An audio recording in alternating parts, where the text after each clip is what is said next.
I'd like to welcome everyone to this important webinar. It's one of a series of webinars, very successful webinars that we've held in the last 2 years. And I'm very pleased with the participation from everyone. I'd like to open our webinar by acknowledging that we are on the traditional territories of the many First Nations, Métis, and Inuit, whose footsteps have marked these lands for centuries. An important step in reconciliation is our acknowledgement of traditional land. This webinar is scheduled for no more than 90 minutes, and it's likely to be less than that. I understand that one of our speakers, Ritesh Kotek, is pressed for time. However, we leave it to our moderator to decide when to end. I will leave it to the moderator to decide when to end this session. Let me ask all of you, if you wouldn't mind to put your questions in the chat, unless Ritesh or Brad Cotton ask you directly. And if you could, just in the interest of keeping the sound down, keep your mics turned off until it's an appropriate time to speak. Let me say I'm very pleased to have Mike Federico with us today. Mike has agreed to introduce and welcome, act as our moderator, introduce and welcome our speakers. Mike is a former deputy chief in Toronto, at one time in charge of all 17 police divisions. He has also served as the deputy chief in charge of professional standards, human resources, corporate services, and corporate communications. Mike has been a very active member with CACP, including acting as the chair of the Use of Force Advisory Committee and also a mental health advisor to the Ontario Association of Chiefs of Police. Mike has continues to be involved as a member or as a director of many other public safety associations and advisory groups. And I must say that I'm particularly pleased that Mike is presently serving as our vice president, that is the vice president of the Coalition for Canadian Police Reform, and has taken a lead role as the chair of our National Working Group. The National Working Group is a mandate to see the creation of a National Center of Policing Excellence. And Mike, I just think that recently I would like to compare it sort of similar to CPIC. CPIC was created, the Canadian Police Information Center, to help police officers do their operational work. And I see the National Center of Police Excellence serving exactly the same purpose when it comes to training, education, police officer development, and professional development. So that work that you are doing with the National Center is very important. Mike, I want to thank you for moderating today and for your continued public service, and I'll turn the session over to you. Mike?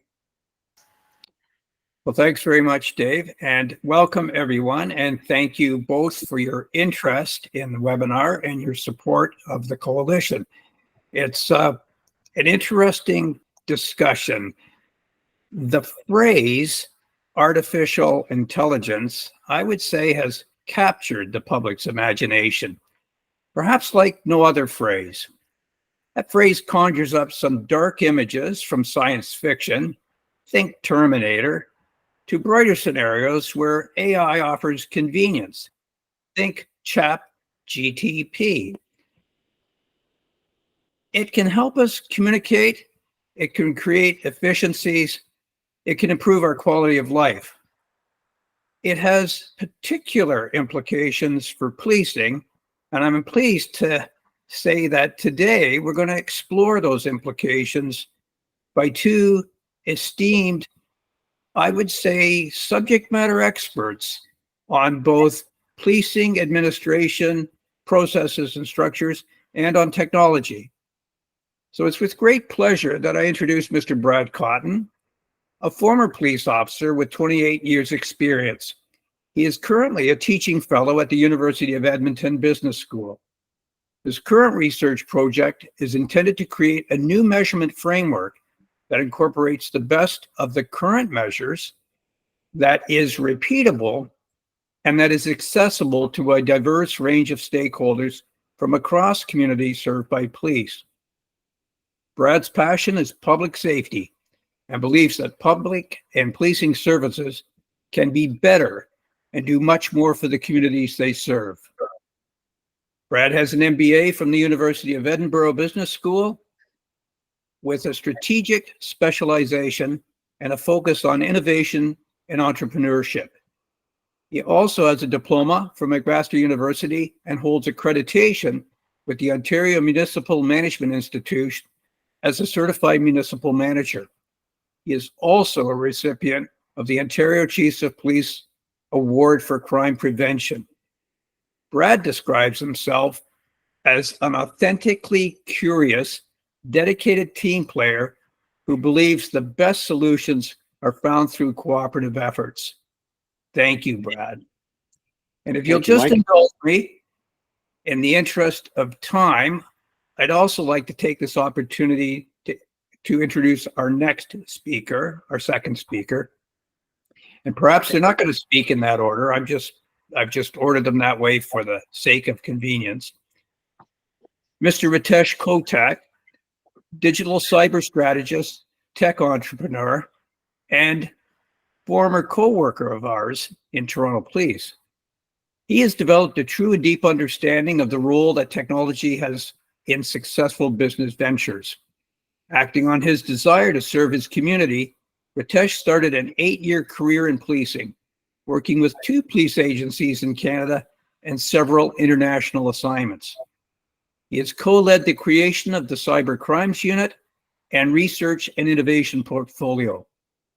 Ritesh then transitioned to private sector, where he has worked with different Fortune 500 tech companies on global projects related to digital transformation, cybersecurity, and emerging tech. He earned his Bachelor's of Business Administration from the University of Toronto. He graduated from law school, and he completed his MBA with distinction from the University of Edinburgh. Ritesh has written articles for the Financial Times, The Economist, and several other publications. He frequently appears in mainstream media as a subject matter expert on tech and cyber-related stories. We are very privileged to have both of them work with us today to help explore the implications of artificial intelligence for policing. And I'll turn it over to either one of you to start the webinar. I'll let Ritesh go first. Oh, thanks for putting me on the spot there, Brad. And I think I'll start off by keeping my comments short, kind of some introductory comments. And I always tell people the step 1 for me is actually defining artificial intelligence, or AI. And I learned that very early on. I recently got invited to speak about technology at the London Swine Conference. So talking to farmers who raise hogs and pigs. And here I am, I'm talking about AI. I'm having what I think was a fantastic conversation with local farmers. And I like to throw in some humor when I give my presentations, and everyone was laughing. And I was like, man, my jokes are really landing. After the presentation, one of the farmers came up to me and said, just so you know, in our world, AI doesn't mean artificial intelligence, it means artificial insemination. So I always start off by saying, when I'm talking about AI, I am talking about artificial intelligence. And there's a lot of applications when it comes to AI from a policing standpoint. And I know we're going to get into that shortly. So just as an introductory starter, we think about facial recognition, predictive policing, automated enforcement, but it goes well beyond that. And I'm hoping that in the next hour, we'll be able to delve into kind of some of the ethical considerations. What is the art of the possible? The fact that laws are changing as well. Bill C-27, a federal bill, looks to actually regulate artificial intelligence. So it'll be very interesting to see how that impacts private sector working with policing and law enforcement organizations within Canada and globally. And the third component is the privacy component. And we've seen numerous examples of when you don't think about privacy, how essentially regulators or other organizations will come in and force you to think about privacy. So I will stop talking there. I'll turn it over to my colleague, Brad, and I'm sure we're going to have a very interesting conversation in the next hour. Thanks, Ritesh. So as Mike said, I'm a teaching fellow here at the University of Edinburgh. And just kind of building a little bit on what Ritesh was talking about as far as AI and policing is concerned, I just want to talk for a couple of moments about the principal purpose of policing. And if we, so my thesis is remarkably changed from what I originally envisioned it to be when I was talking in terms of value measurements, and has become a lot more involved talking about policing by consent and the police-public relationship. And when I think about AI and I think about the police-public relationship, and I think about the purpose of police as it was originally envisioned by Charles Rowan and Richard Maine, who were the first commissioners of the new police in 1829 and were appointed by Sir Robert Peel, I think of what they wrote in the instructions to the new police being first and foremost crime prevention as being the primary purpose of the police service. And I think that when we think in terms of crime prevention, we think in terms of what the police should be doing versus what the police are doing.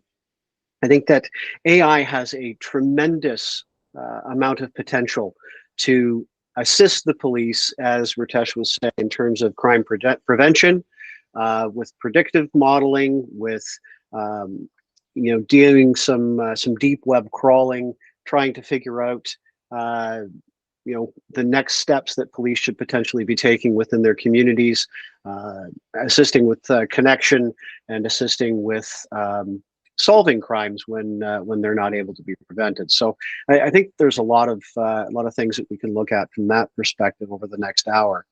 Principle for me, Ritesh talked about the general data protection. Principle for me is ethics, integrity, and bias, and how those principal components are dealt with respect to AI and its application in policing.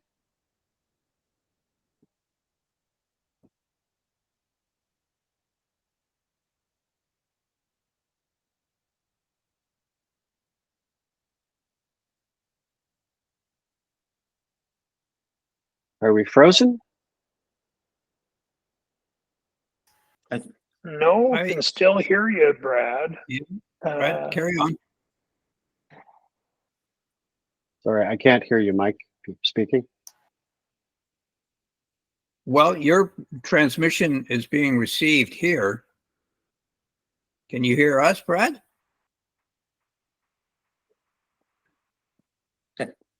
I think there might have just been a thumbs little up. bit of I can't hear anyone speaking. Can you, Brad, you can hear me though, right? No, can anyone hear me? John, can you hear me? I can hear you. Okay, maybe there's some connectivity issues. Maybe I'll just jump in. Can anybody hear me? Yeah, I can hear you, Yes. Brad. All right, I will leave and rejoin. I'll be back momentarily.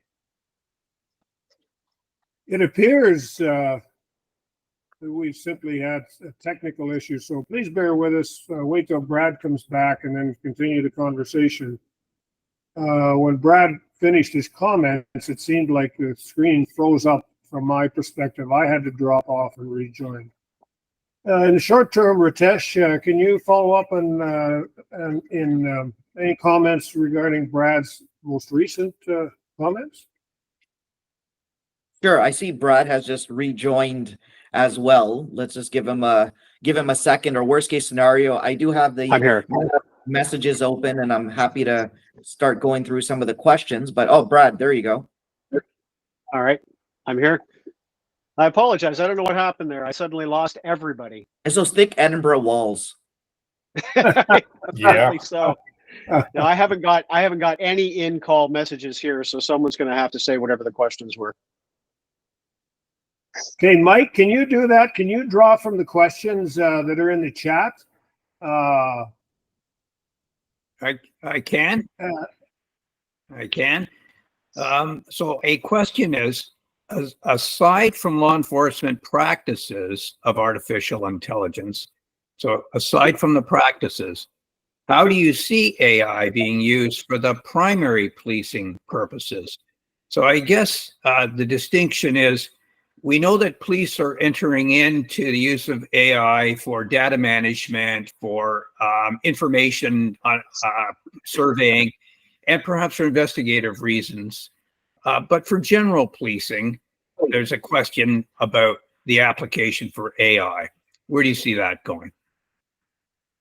So, from my standpoint, there's a number of things that are being done here in the UK that are very interesting with respect to how AI is being implemented. Can you hear me okay? Looks like Devin's frozen. Oh, nope, Devin's eyes moved. All right, we're good.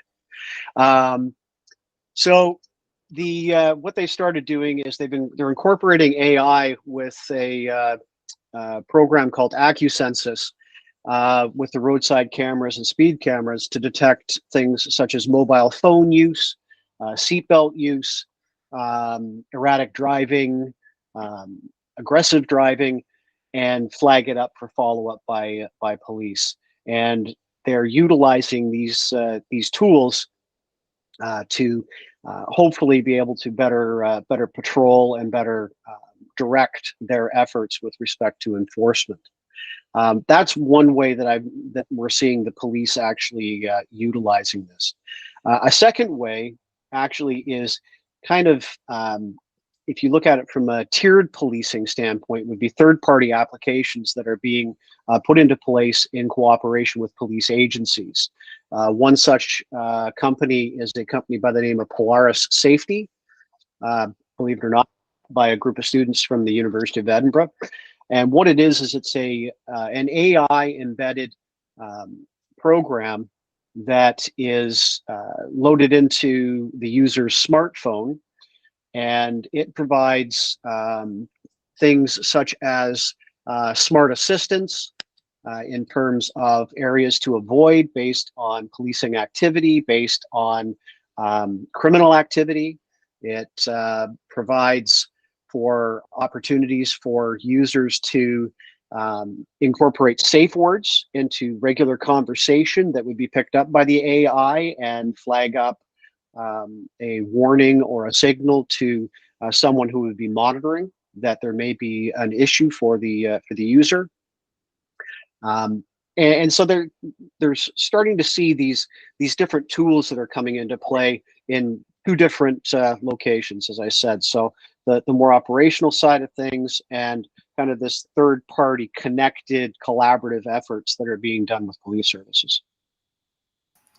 Maybe if I may add to Devon's question there, there's kind of three components that I see, and I'm going to put more of a technical lens on that if it's okay. The first one is kind of, we're seeing this push for body-worn cameras being given to all frontline police officers. Aside from the accountability component, I always thought that there's a great opportunity for it to be a productivity tool as well. We're seeing with artificial intelligence that you can now do real-time language translation. So imagine a officer getting to a call and there's a language barrier, especially as our communities continue to become more diverse, the ability to do real-time language translation.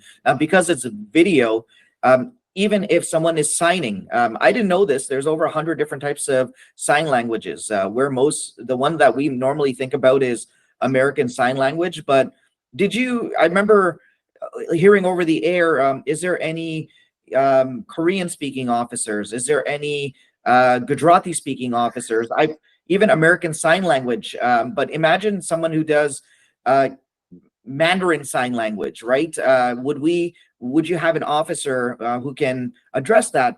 Probability states no, especially for smaller police services. And I think this is a fantastic opportunity for agencies to leverage technology where the body-worn camera would be able to identify that, oh no, this is Chinese Sign Language, and be able to translate that for the officer. The second component of this is kind of an area that I'm really interested in, that's drones and robotics.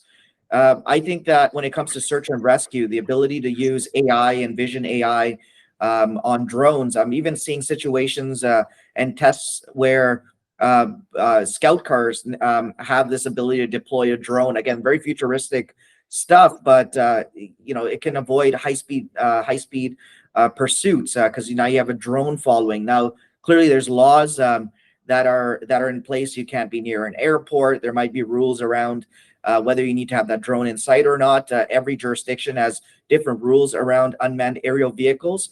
But again, with artificial intelligence, vision, AI, there's some really interesting applications. And the third one is push button forensics and kind of the artificial intelligence around that from a frontline level, being able to get to a call and somebody has a device and you're looking for a particular piece of evidence, the ability to just plug in that device, put in a prompt of exactly what you're looking for and be able to extract that and have it documented properly. You no longer need to be a digital forensics officer. It can go to the front line. So there's some very interesting ways of accurately leveraging this technology and really thinking outside the box that just adds to the user experience and also keeps communities safe. Devon, you have a question?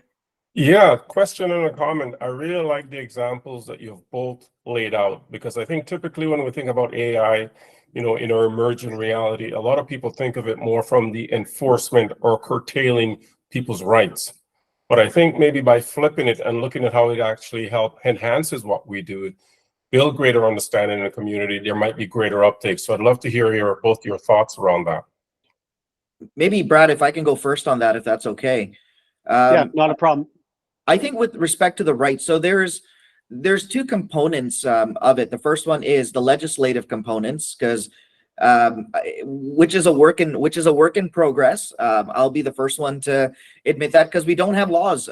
We have PIPEDA in Canada when it comes to consent, the type of data that you collect, making sure that you have meaningful consent. That these laws are now being obviously changed, they're being updated, because for the longest time we've had 20th century frameworks for 21st century problems.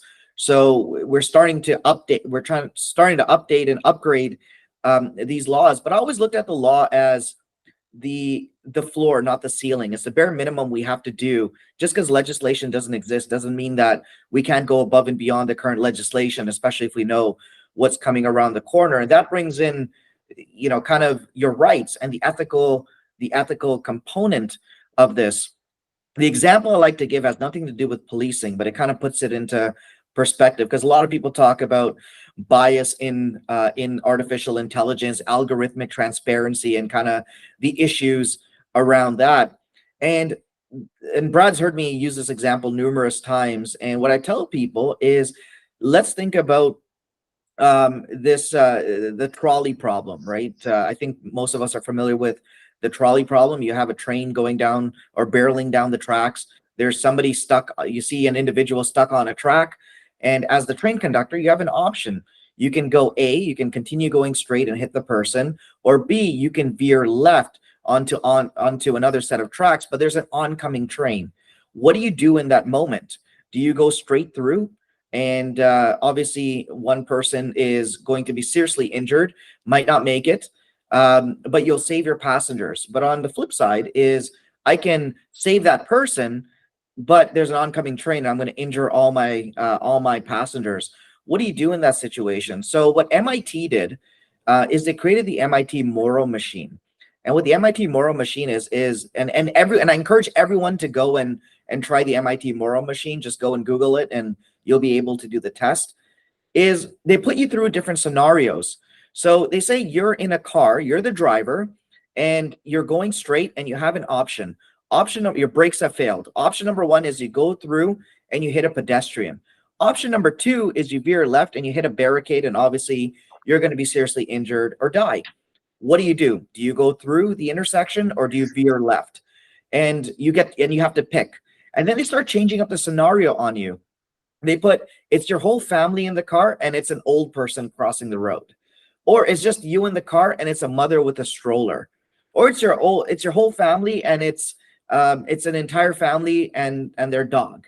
And they're pushing a stroller. What do? Do you veer left or do you veer right? And it's very interesting to it makes you stop and think, what am I going to do in this situation? And the results, they'll take your results and they'll compare to everyone else who's done the test. And you will get, okay, how do you score? And when I did it, I realized what a horrible human being I was. But on the flip side, it really opens up these questions around morality. You are the one that's actually deciding, do I veer left or do I veer right? at some point, and we're getting into driverless vehicles and artificial intelligence and algorithmic decision making, it's the AI that's going to be making that decision. And what are we okay with? Is it going to react differently when it's a mother with a stroller? Is it going to react differently based on gender, based on race?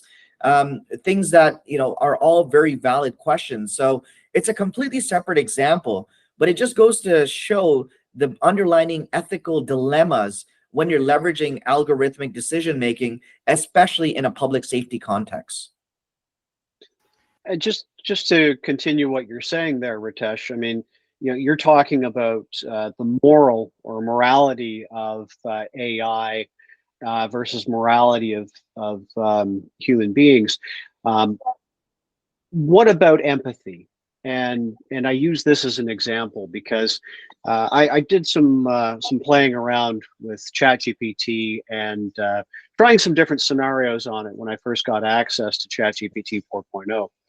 And what I was doing was I was asking ChatGPT, I said, okay, police officer, you're working in this area, you're working under the guise of that area's law, and I used, you're a Police Scotland police officer, you're operating using the relative legislation and acts here in Scotland. And I gave it some scenarios and asked it to provide me with the answers about what it would do. And it provided me with textbook examples of exactly what should be done according to the book. But it was very black and white. It was very cut and dry. There was no shades of gray. There was no leniency. There was no empathy. The one scenario I gave it was a child who was flashed by a sexual predator, and the father went and beat up the sexual predator. Not that we're condoning those actions in any way, shape, or form, but there was absolutely no empathy that was displayed or understanding of the anger and frustration that may have been felt by the father that a real police officer would have potentially felt. There was no internal dialogue. There was nothing of that nature that denoted any kind of a moral response that what Ritesh is talking about here. So, I mean, I think we're a long way away from, you know, full integration in that perspective. I think it's a great tool that we can look at. But as Ritesh is saying, you know, are we awful people because we're not able to make those decisions? What does that morality test? What is it really saying about itself? Does it have the right answer each?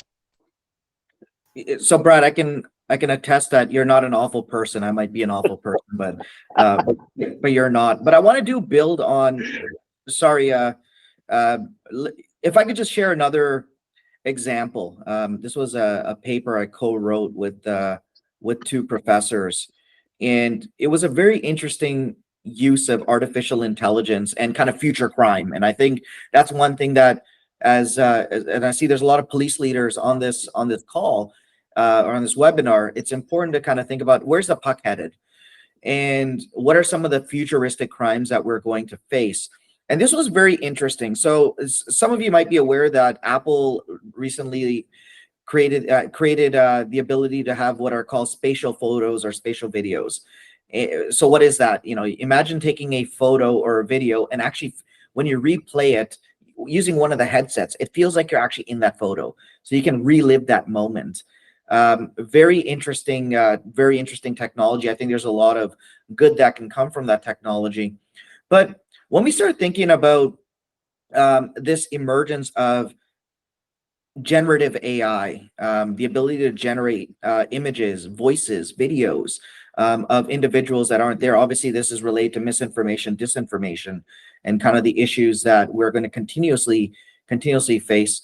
There was a very novel idea around grief bots.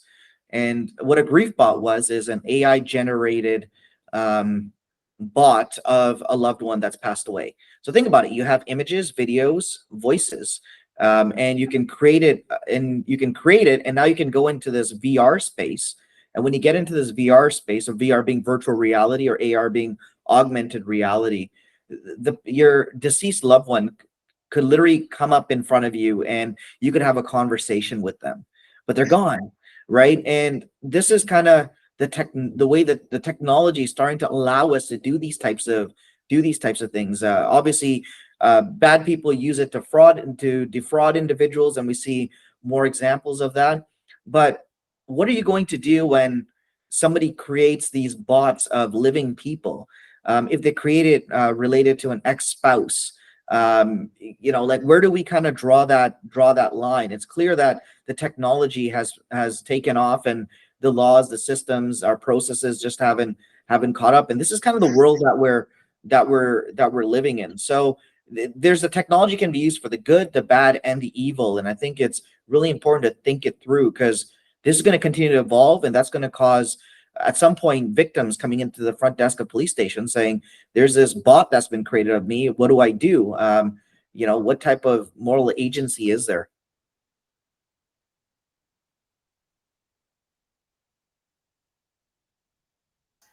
Brad and Ritesh, if perhaps you could turn your mind to police leadership. Devon had a follow-up question, how to leverage AI. And I'll add a dimension that perhaps Devon, I don't want to be presumptuous here, was thinking of, but I certainly was. So as a police leader, I'm thinking about how to effectively serve my community. That's the operational side. We talked a little bit about that. Might introduce body-worn cameras or devices that would help me keep the community safe. But what about dealing with my members?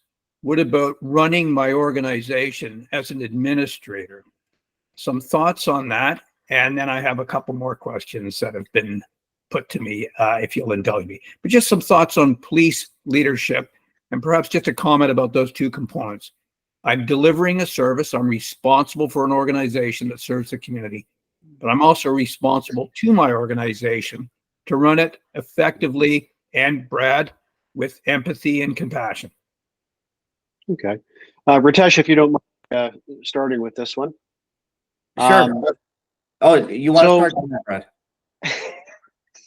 So this comes at it from actually one of the places in my wheelhouse as far as teaching is concerned, and that's human resources. When we talk in terms of human resource management, we talk in terms of the integration of AI. There's an awful lot that's being done from a human resource management perspective with respect to AI.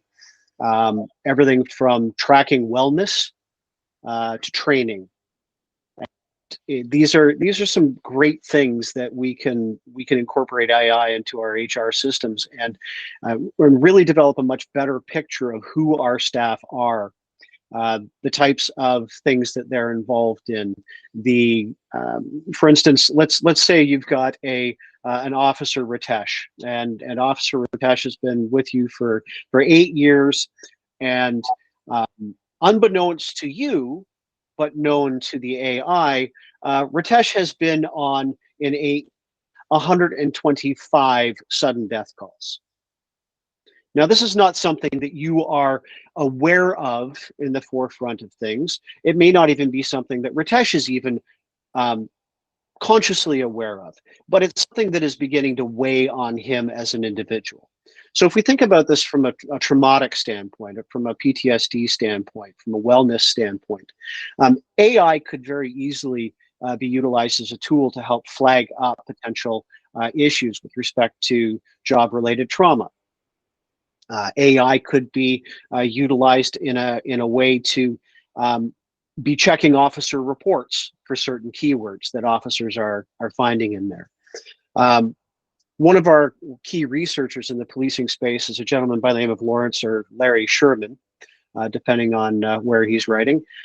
He's been writing law enforcement related articles for many, many years. And he wrote an article that dealt with rogue officers and the impact of rogue officers on their shifts, and how these rogue officers can come into a shift and within days sometimes, their influence on the shift dramatically changes the way the shift And all of a sudden, that shift is starting to get more complaints of excessive force and more complaints of, incivility to the public, things of that nature.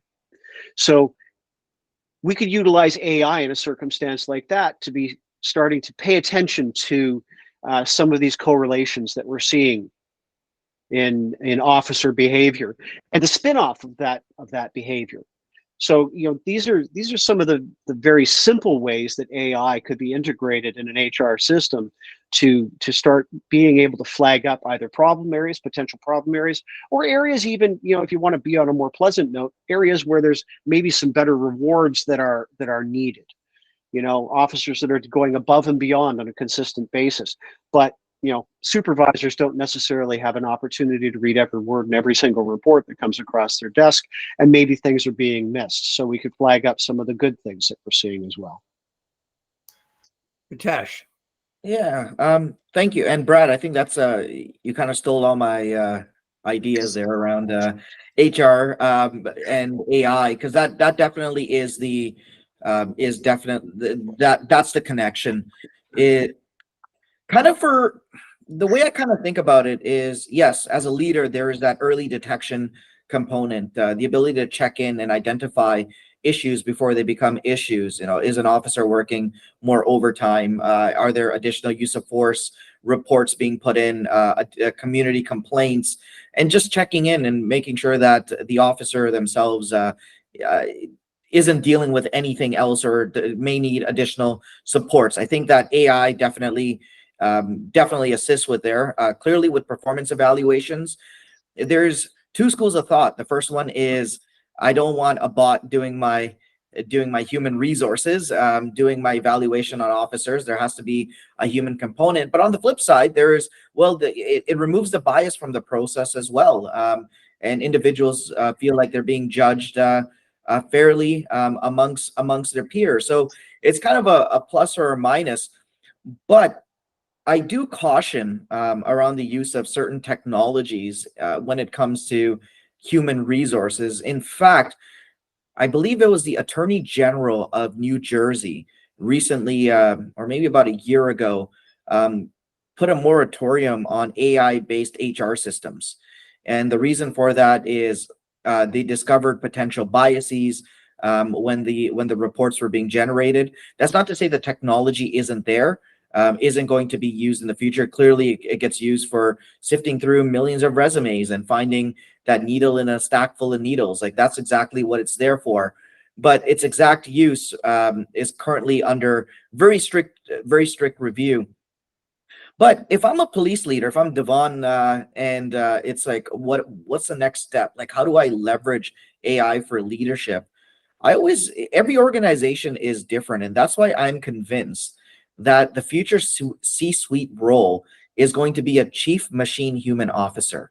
I think at some point, as we start introducing more AI and robotics into our ecosystem, that we're actually going to have a C-suite or a deputy type position where the person's only job is how humans and machines, or humans and algorithms, interact with each other. What are the do's and don'ts, the checks and balances, ensuring that there is no bias and that they can coexist. We're already seeing remnants of this in private sector. The one example that comes to mind is Amazon. If you ever gone to an Amazon fulfillment facility, the voice in your head that tells you to go and pick a particular item isn't your supervisor. It isn't a spreadsheet. It's a voice that's AI generated, telling you to go do A, B, and C. Well, what if it tells you to do something that's unsafe, that you deem or you don't want to do it? Does that mean that now you're going to be documented? And is that going to show up negatively on your performance review? Because it can't take in context. It's kind of just a very binary transaction. So I think the future is going to be, and especially from a leadership standpoint, Brad gave some fantastic examples, but I think that new C-suite role is going to be a chief machine human officer. I think organizations are going to start really thinking about this and investing in this. And if they don't, they're going to be left behind.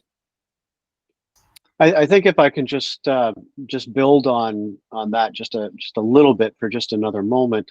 I think that there's another aspect of this in terms of dealing with your organization and organization efficiency in a couple of different ways. When we think in terms of complaints, and we think in terms of those issues that we are having to deal with, I think that just to, before I leave the whole HR side of things, I think that there's a compelling case that can be made for AI to help alleviate and prevent some of those actions from becoming problematic.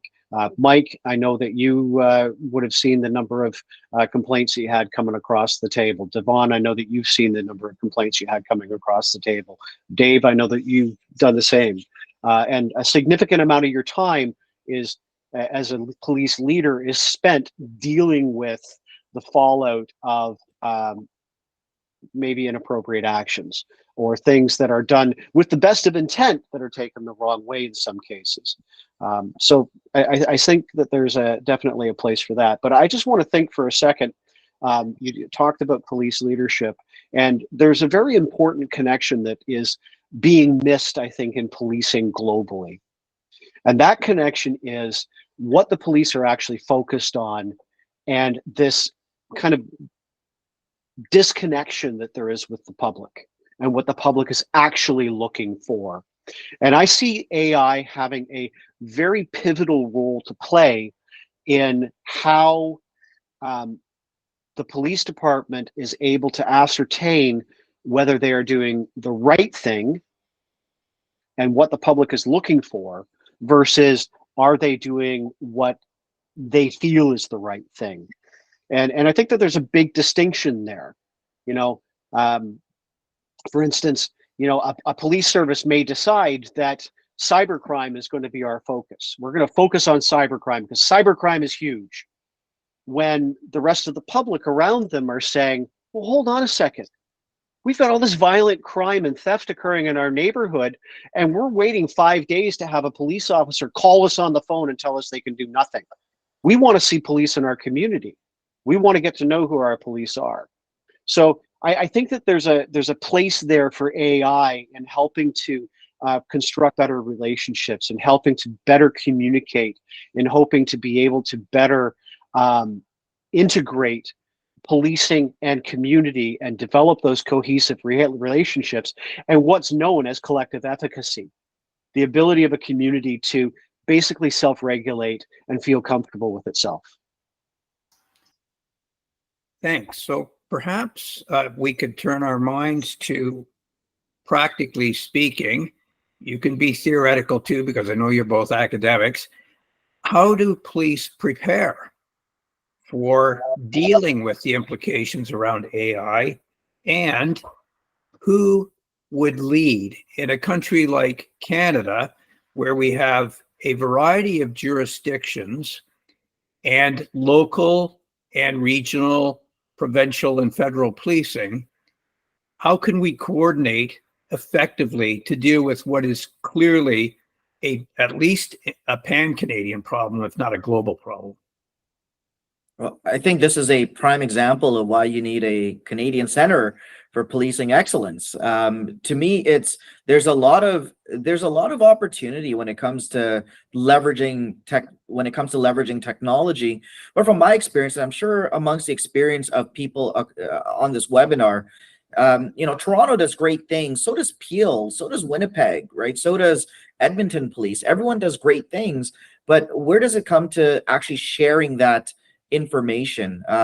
If there's a piece of technology that all of a sudden is solving a particular problem, do we have mechanisms of sharing that information? And it goes beyond that. Before any technology actually gets leveraged or used within a policing context, you know, I think transparency is important. Again, I understand that there's protected investigative methods and there's covert operations. That's just 1% of the stuff, right? I think we can all agree on that. But the greater element of ideas that get generated and systems that get used, there needs to be more transparency. None of this stuff is secretive. In fact, you can Google most of this stuff or go to ChatGPT, and these companies that actually produce these systems and software do have they have public facing websites. So I've always believed that transparency, when it comes to information sharing, ensuring that you do a privacy impact assessment and share that information would be kind of that start. So if there was one group or one entity that said, here are the issues that have been identified, here's some potential solutions. Oh, and by the way, these solutions have already been vetted. And here's all the documentation you need to ensure that it meets compliance from a policy, or I guess some procedural standpoint, to ensure that you have the proper checks and balances in place. Kind of, you know, here are your contact people, here are individuals that have already leveraged these systems, and these are the lessons learned. Here's some training that comes with that. And that kind of gets packaged nicely. That will, I think, is the most effective and efficient way of going about it. Otherwise, we're going to have this system or this process that's going to be so fragmented, and at the end of the day, nobody wins. I think there's power in collectively doing this together, and that's my position on this. Thank you, Ritesh. Brad, any comments? I have an editorial comment I want to make. Thanks. Yeah, you're not going to hear me. You're not going to hear me disagree with Ritesh on that. I think that that is like a job for the Center of Police Excellence, and it needs to be like CPIC, and it needs to be integrated, and because we all learn from each other, and it is definitely a collaborative, collective effort and endeavor, I think. Well, as chair of the working group promoting the National Center, I'm going to say thank you very much. But to the assembled group here, I just want to reassure you, this was not a setup. But thank you for the promotion. Another aspect is, Brad, picking up a little bit on what the public wants us to do. And I'm reminded of some phrases from other research that we've all done. This comes out of law, so Ritesh and Brad, you'll recognize this. Law as it is, and law as it ought to be. And I'm reminded about policing.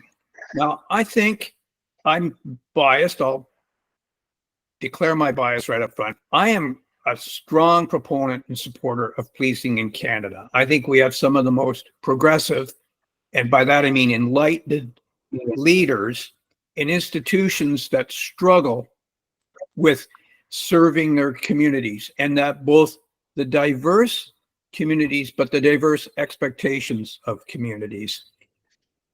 That's a huge challenge. Often, even the case of the largest police services that can bring to bear a number of research resources to help them understand what they ought to do, still often get overwhelmed with what they must do, what's happening right now. You've talked a little bit about how AI might help.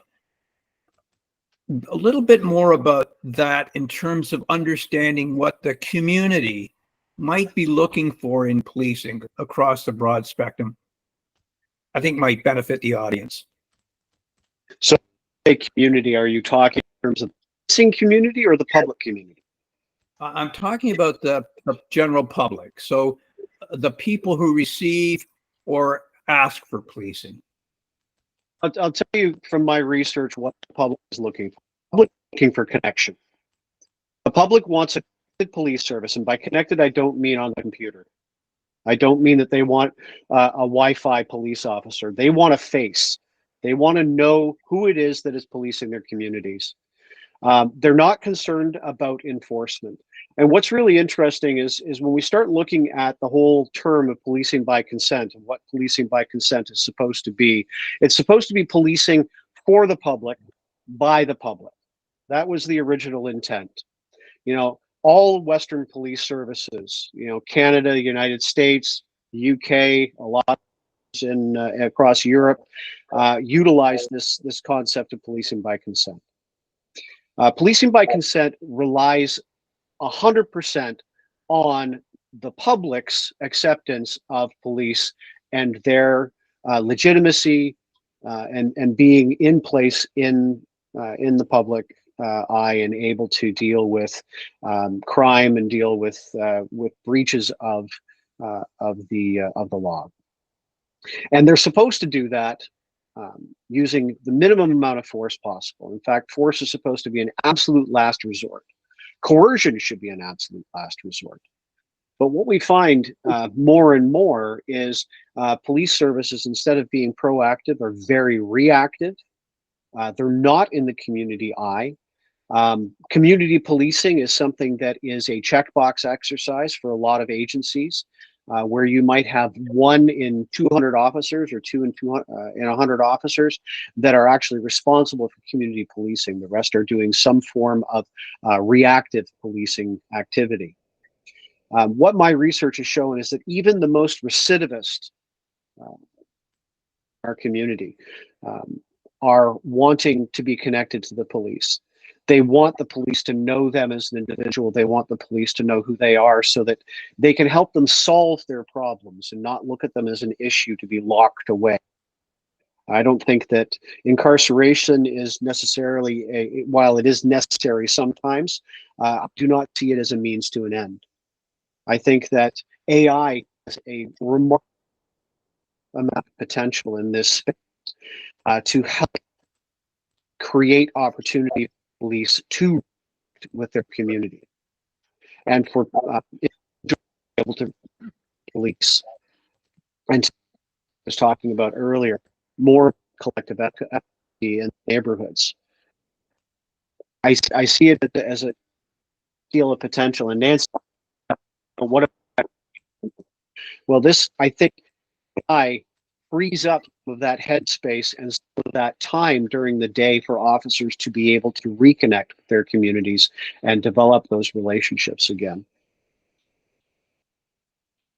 So just maybe building on that, what are the public expectations when it comes to AI? And I think just like anything, the public expectations, I think there is this Hollywood CSI effect that will always be there.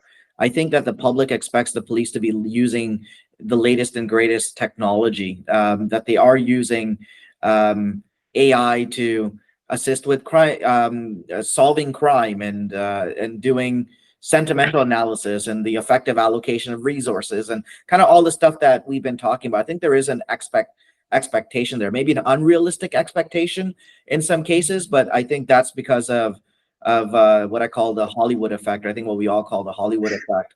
But there is another component of this, and I think that the public also has an expectation that within policing, there is this technological competency that's there. We want police to be empathetic, to be diverse, but I think there's also that tech core competency. So for lawyers, I'm a member of the Ontario Bar. We are required to have technological competencies. It's literally in our bylaws. Like that's a must. To the point where there's even been situations where lawyers have not used technology and have been penalized.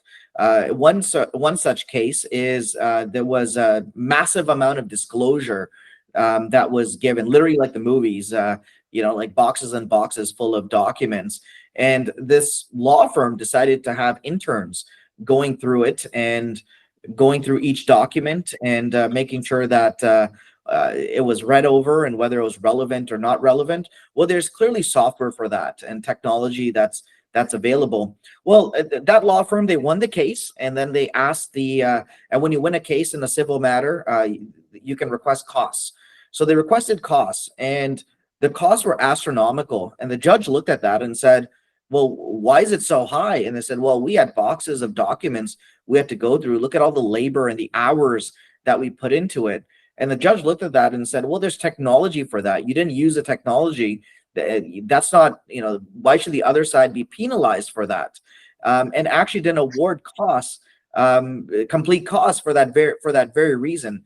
So I think that there is this level of, we expect that police have the latest and greatest tools, and they have the ability to leverage these tools. And that's why I think that making sure that there's adequate training, just even from the recruiting standpoint, recruiting officers that are tech savvy. I know there's a civilianization of certain tech related roles within policing. I think that's all on the right realm, because the public expectation is you have access to the greatest technology and that you can use it.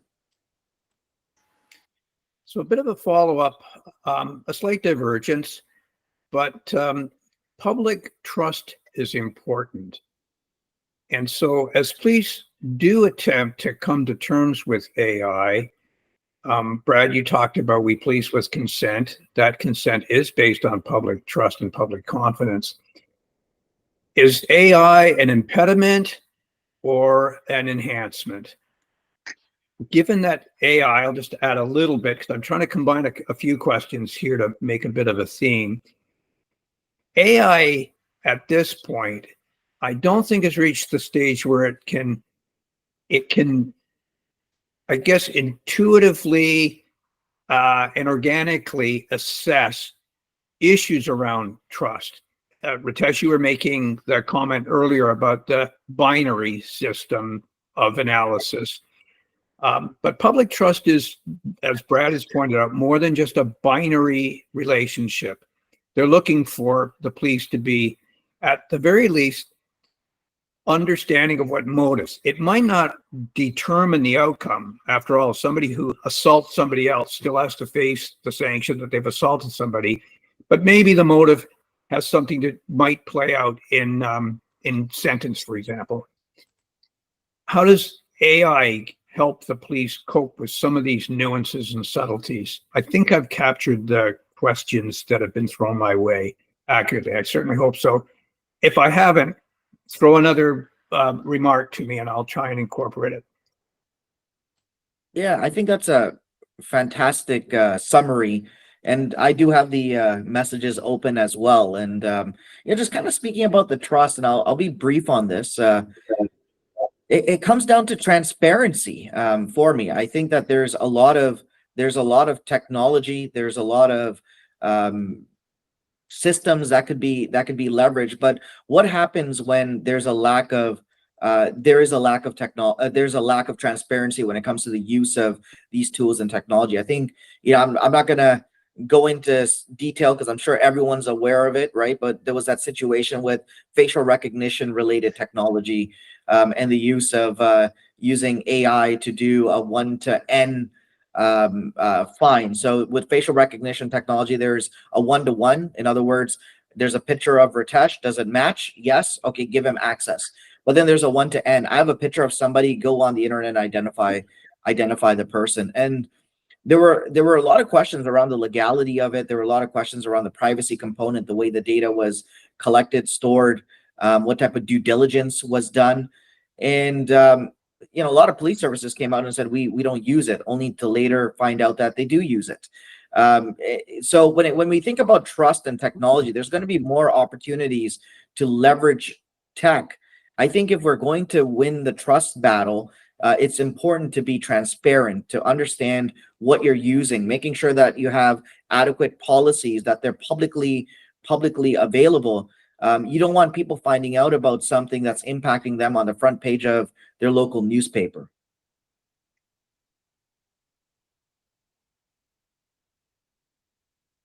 It's interesting, the principles that you're enunciating are actually well established and well understood by policing, if I can be just a little presumptuous to speak on behalf of policing institutions generally. Issues about openness, transparency, accessibility, the nature of our delivery needs to be compassionate, empathetic.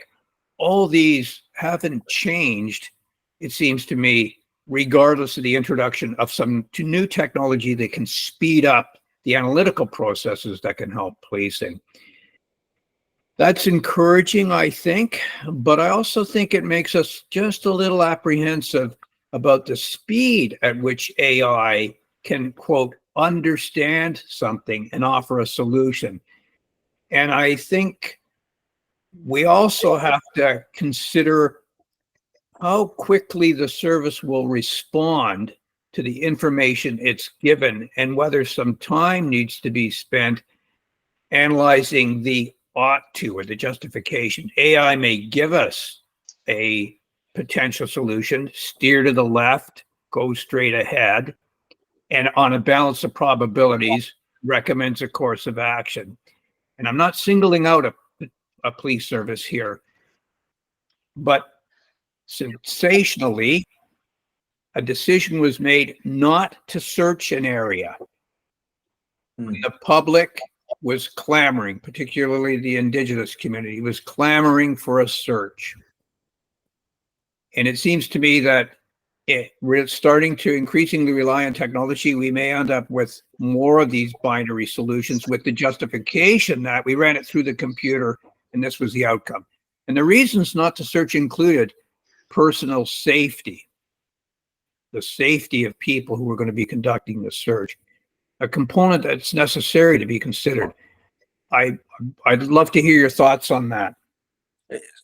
Sorry, I couldn't agree even more. I agree with you, right? And I think that's why my position has always been, yes, AI has incredible power, the technology has incredible power, but it's a tool, right? It's another tool in the tool belt. It's not there to replace. It is there to make our lives more effective, more efficient, and give suggestions. Even in the legal profession, there's been situations, I think it was out of BC, where what ended up happening was an articling student just used ChatGPT to generate a statement of defense or a statement of claim. I forget which one it is, and they submitted it to the court. And there was this idea around hallucinations where it actually made up case law. So very real issue.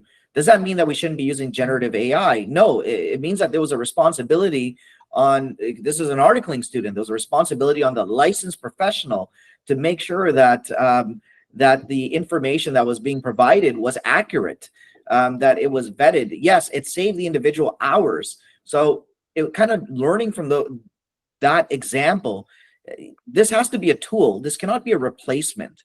You'll never be able to replace human interactions as much as, and that's coming from a technologist, right? I think that this is a tool. This is the way it needs to be viewed. And we cannot ever undercut the human component of this. And I'd be interested in Brad's thoughts on that, but it's interesting that that we come to that point. And I apologize, I had to leave again. I lost all audio. I don't know whether it's an issue with Google or what the case is, but just to kind of answer on what you were talking about there, Ritesh, I don't think you're going to replace the human component in policing. I don't think that's possible. When we look at what the police-public relationship really entails, and we look at what legitimacy really is, I think that we have to look at the three principal components of it, and that's that there's shared interest, there's sincerity, and there's procedural justice that occur. AI might be able to flag up shared interests. It might be able to say what you need to do to appear sincere. It might be able to say, well, that's not very procedurally just.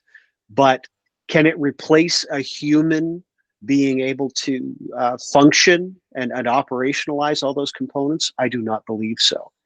In 2022, there we go. Now I can hear myself. In 2022, the city of San Francisco came under fire for the introduction of what was sensationally called in the media the use of killer robots. And I'm sure Ritesh has seen this, and some of the those in police leadership have seen it. And it was all around equipping robotic tools with potentially lethal munitions, so that they could deliver a lethal payload to deal with a say an active killer or a sniper or someone in a hostage scenario. I think that is something that we are hopefully a long way away from, is something like that. But I think that more realistically, what we are likely to see in the next 5 to 10 years is the incorporation of a humanoid style robot with AI assisting police in certain circumstances. I don't see a full robot partner yet. But when you look at how far robotics has come in the last 3 or 4 years, if you look at the figure 1 that OpenAI has created and its capabilities, I think we're looking at a situation in which AI could be incorporated into a vehicle to do a very good job of assisting police officers. And I think that is something that is, as Ritesh would say, we're looking around the corner. It's something that we need to be prepared for. It's something that these are the ways that AI are heading and some of the capacities that we're seeing being developed. When I'm talking to police officers and I'm hearing anecdotally stories about how AI is potentially being used to, what do I do in this circumstance? And I hear what Ritesh is saying about AI being used by an articling student, that causes me some concern. Because what level of cross-checking does an officer on the road who's trying to deal with a domestic situation have to check whether the AI is actually correct in what they're suggesting? And I think that there's that. There's also the privacy issues. I think that there's a responsibility for police services to get on this and start developing their own internal learning language models. For Toronto Police Service, for instance, to develop the Toronto Police Service learning language model, or for the Centre of Police Excellence, Mike, to develop the Canadian policing learning language model that police services across Canada could tap into and not only benefit from but contribute to in terms of how they're learning. What a great segue. I just want to ask a bit of a follow-up question, and I'm mindful of the time. It's now 3:12, and we promised everybody we'd be economical with your time. But perhaps I could get a reaction from both of you. How do we help prepare people who want to become members of police services, civilian and police officers, in this context now, in this circumstances of AI? What type of, I don't know, courses or studies or research might be made available to those who want to become members of police services to cope with and use AI effectively in the interest of public?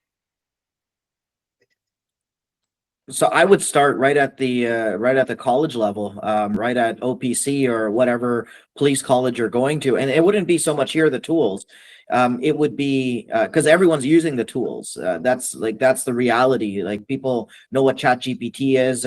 You have Meta AI built into your WhatsApp without even asking for it. You got all these new AI features. You're seeing it on the latest iPhone as well. Once the update comes through, it's through Apple Intelligence, so it's going to be completely built into our lives. It's not like, oh, I'm going to go use this AI tool. Is the tool that you're using is already going to have AI embedded within it and different models. So the way I would do it is I would talk about the issues around the use of it. Like, did you know that when you put in a private inquiry into it and you're using a public model, your data could be used for training purposes.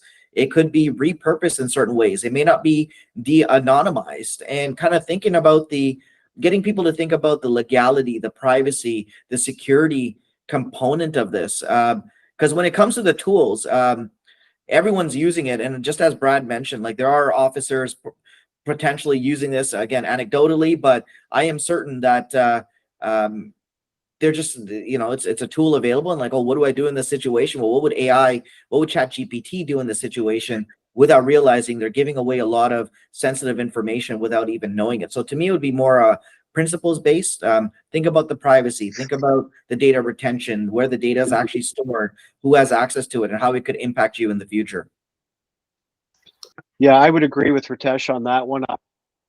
We want to be very careful about making outright bans of utilizing the technology, because all that's going to do is drive it under the ground, and the youth shouldn't happen, given the fact that there's applications a week that are being released right now, AI of some description.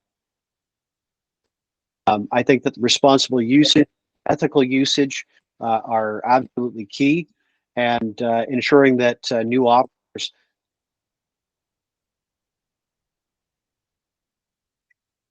Brad, you're fading. So perhaps at this point, Shirley Heffy had a question. Shirley, perhaps you could just voice it instead of writing it out. Yeah, Mike.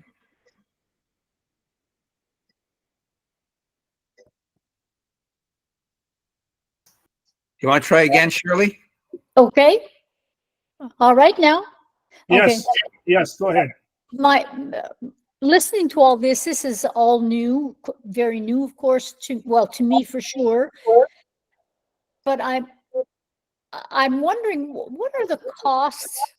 Like, is that going to increase a police budget? I'm just thinking of a police budget because I have been involved in that sort of situation. So, is this an expensive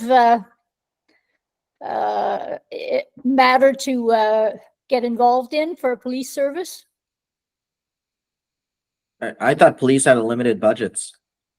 You know, I feel, Shirley, let me try and answer that question for you from a national perspective. And that is, we simply don't know. And that's the problem, is one police service like Toronto is going to go down this road like Ritesh and Brad are recommending, and so is another.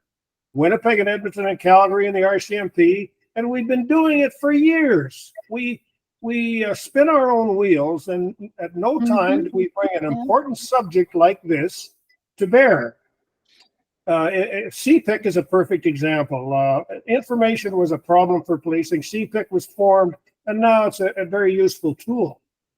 But we're going to end this webinar with all kinds of thoughts, and different police leaders are going to go away with how are they going to deal with the impact of AI, either administratively or operationally, and it's going to go nowhere again for a long period of time. There is no national entity to draw this together. And a national entity would save the budget money if a national entity was like a National Center of Police Excellence, was to take the subject of AI on, both administratively and operationally, and provide either training packages or whatever to recruits or serving police officers about the impact of AI. Imagine the money that we would save, or individual police services, municipalities would save, because we're not all going down a different direction. So your question is very important. And I don't want to beat the bush, and I really thank Mike for what he's doing and the others. I don't want to beat it to death. But eventually the National Center of Police Excellence must come into existence. It must come into existence because of all of the other complications policing face, the training and education and development of our police officers, and for the service to the public. It's probably the only entity who will help police services progress, advance, and get much better at the responsible and important work they're required to do. So that's why it's important, and that's why it's important, I believe, that all of us think about, especially police leaders, is how the National Center can serve policing, and why it's important to begin to work towards actually creating that entity. There, I'll get off my soapbox and turn it back over to. Thank you for the question, Shirley, because it's a very important one. If municipalities want to save money and police services want to save money, we need to do it collectively. Mike? Thank you, Dave. I'm Mike Federico, chair of the National Center of Police Excellence Working Group, and I endorse that message. I think in the interest of everybody's time, we can have a few closing remarks now. But this is evergreen. We're an organic organization, and follow-up information can easily be obtained and shared with those who participated today. And I can see spin-off webinars resulting from this. This is no doubt a subject that's going to continue to captivate our imaginations for years to come. So a couple of final words from both Brad and Ritesh, and then subject to anybody else's urgent comment or question, I'd be happy to give you all a gift of time. Brad, why don't you go first, because you have audio now. Okay, thank you. Yeah, I'd just like to say thank you to CCPR for having me along today. I look at AI in the future, AI in policing, with a mixture of trepidation and excitement. I think that there's a lot of work to be done in the space, but I think that AI has a lot of potential to make policing much better and make the relationships between the police and the public that much stronger.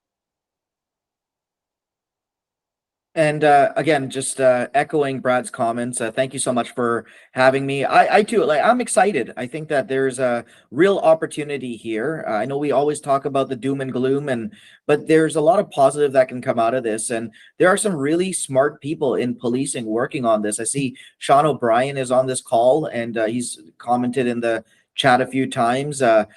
Mike Federico, Devon Clunas, Dave Castles, all fantastic members of law enforcement, current and former, who are literally having these conversations to move the needle. And I think if we think about the ethical components, the privacy components, the security components of the technology, and not just say, oh, it's this new bright shiny thing, let's just try it out. No, we do our due diligence. We try it out, and then we share the information collectively. That's the only way we're going to progress forward. So I'm really excited about this, and I really appreciate the opportunity to share my thoughts. Thank you. Well, thank you on behalf of the CCPR, both of you, for a very informative and entertaining experience. I want to thank everybody who joined us, both for your interest and for your support. And stay tuned for the next webinar. By the way, visit our website frequently, because there's always something new happening within the CCPR. And I am happy to report that the working group is energetic, enthusiastic, and making progress. Obviously, the result of the working group will result in a proposal. And if we want, of course, the government to be as receptive as they can be. So some work in that regard is going to occur as well. But thank you all. I invite you now to enjoy the remainder of the day.